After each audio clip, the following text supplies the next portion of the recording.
Assalomu alaykum. Sizlar bilan Proktolog Shirinov. Sizlarga yetkazmoqchi bo'lgan kasalligimiz Dolxokolon kasalligi. Ayrim payt savol berib qolinadi. Dolxokolon qanaqa kasallik? Dolxo sigma qanaqa kasallik? Shular haqida qisqacha. Avvalambor Dolxokolon so'zining ma'nosi dolxo uzun, kolon esa yo'g'on-ichak. Demak, yo'g'on-ichakni normadan uzun bo'lishi. Shu kasallik Dolxokolon kasalligi deb aytiladi. Dolxokolon kasalligi uncha-muncha ko'p uchraydi. Bemorlarda kasallikning asosiy belgisi ich qotish.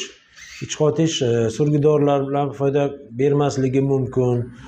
Kasallikning og'ir yengilligiga qarab ich qotishni turli xil og'irlikda ko'rinishi bo'ladi. Bizning amaliyotimizda bo'lgan holatlar 10 kun, 15 kun, даже 19-20 kungacha ham bemorda ich kelmasligi mumkin.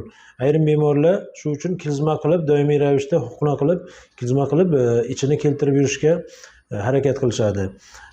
Buni kasallikning asosiy belgisi ich qotish dedik. Bundan tashqari boshda og'riq bo'lishi mumkin, qorin dam bo'lishi mumkin, yegan ovqat hazm bo'lmasligi mumkin. Yana nimalar, qorinda quldirash bo'lishi mumkin, yana gaz ko'p paydo bo'lgani uchun axlat turib qolishi natijasida. Kasallikning sababi har xil.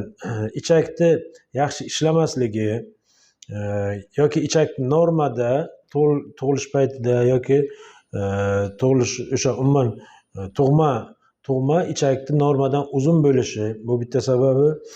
Yana bitta sababi ichakda yaxshi ishlamasligi dedik yoki atoniya kishishnika deyiladi. Ingliz tilidagi adabiyotlarda aytilganki inert ichak, kolita inerta deyiladi ularda. Ichak yaxshi ishlamasligi, yalqovligi. Natijasida ichak kengayib ketadi, uzunlashib ketadi, kattalashib ketadi. Bu Dolxokolon kasalligini kattalardagini aytib o'tamiz. Yosh bolalarda ham bo'ladi. Bu Girshprin kasalligi deb aytiladi, u boshqa kasallik. Yosh bolalardagi Dolxokolon boshqa kasallik. Katta odamlarda ana shunaqa ich qotishi bilan, qorin dam bo'lishi bilan ich yaxshi kelmasligi, boshda og'riq, qorinda quldirash kabi narsalar bo'lishi hamda klizma qilishga muhtojlik. Mana shu narsalar bilan bo'ladi. Ko'pinchalik sababini aniqlash ham qiyin. Idiopatik Dolxokolon deyiladi bunda. Idiopatik degani sababi aniq emas degani. Endi Dolxokolon kasalligini sizga oddiyroq qilib tushuntiradigan bo'lsak, mana qo'limdagi rasmda e'tibor bersangiz, mana bu yerda ichakni normada joylashuvi. Normada ana shunaqa bo'ladi. Mana bu yerda ko'richak, chuvalchangisimon o'simta. Mana ko'pchilik appendis bo'ladi ana shu. Mana bu jigar bu yerda joylashgan, jigar burchagi deymiz. Bu yerda taloq burchagi bor. Pastga tushadi. Mana bu yerda sigmasimon ichak, to'g'ri ichakka o'tib, shu bilan orqa chiqaruv teshigiga ulanib ketadi. Mana bu ichakni normada ko'pchilikda ana shunaqa joylashgan bo'ladi. Endi e'tibor bersangiz, Dolxokolon kasalligida qanaqa bo'ladi? Dolxokolon kasalligida qanaqa bo'lishini mana bu yerda kompyuterda rasmini ko'rsatib o'tamiz. Mana Dolxokolon kasalligida qarang, mana bu sigmasimon ichak. S harfiga o'xshaydimi, to'g'rimi?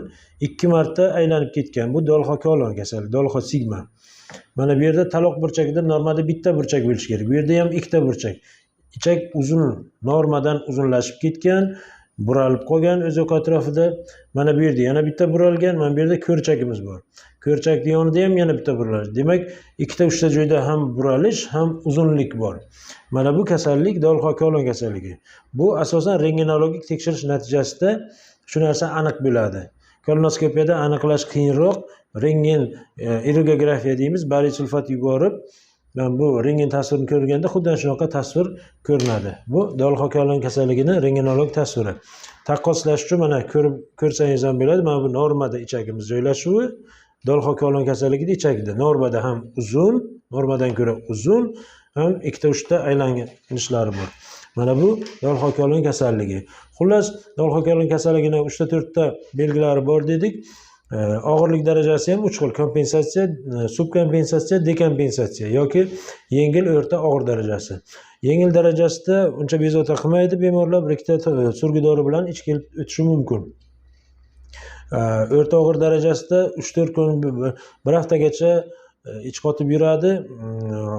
Dori-darmon vaqtinchalik foyda qiladi. Dekompensatsiya davrida yoki og'ir darajalarda dori-darmon deyarli foyda qilmaydi. Bemorlar faqatgina klizma orqali yoziladi. Ham bunda axlat qattiq bo'lib tosh holatga kelib chiqadi. Endi davolash ham shunga qarab, kasallikni qaysi bosqichdaligiga qarab davolaymiz biz. boshlang'ich bosqichlar, ya'ni kompensatsiya, subkompensatsiya davrlarida bo'lsa, ya'ni yengil va o'rta og'ir davrlarda turli xil dori-darmonlar yordamida ishni faoliyatini yaxshilaydigan, ishni ketiradigan, mikroblarga ta'sir qiladigan dori-darmonlar yordamida davolashimiz mumkin. Mana dekompensatsiya yoki og'ir darajasida bemorga hech narsa foyda qilmaydi, faqatgina klizma orqali ichib keladigan bo'lsa, u paytlarda biz operatsiya taklif qilamiz. Operatsiya vaqtida mana bu ichakni ortiqcha joylari ko'p qismi kesib olib tashaladi. Mana bular olib tashalib, ingichka ichak olib kelib, sog'lom joyga, to'g'ri ichakka olib kelib ulanadi. Shunaqa subtotal kolektomiya degan amaliyot bor. Shunaqa operatsiya o'tkazamiz.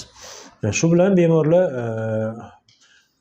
kasallikdan qutuladi. Eng yosh bemorimiz biz 15 yoshdan boshlab operatsiya qilganmiz. 15 yoshli bemorimiz bor. Dolxo kolon kasalligi bilan operatsiya bo'lgan. Kattasi 60 yosh, eng yosh katta. Ko'pincha o'rta yoshli kishilarda uchraydi bu kasallik. Qo'shimcha ma'lumotlar kerak bo'lsa, opsioniyada telefon nomerimiz bor, murojaat qilishingiz mumkin. Telegram kanalimiz ham bor.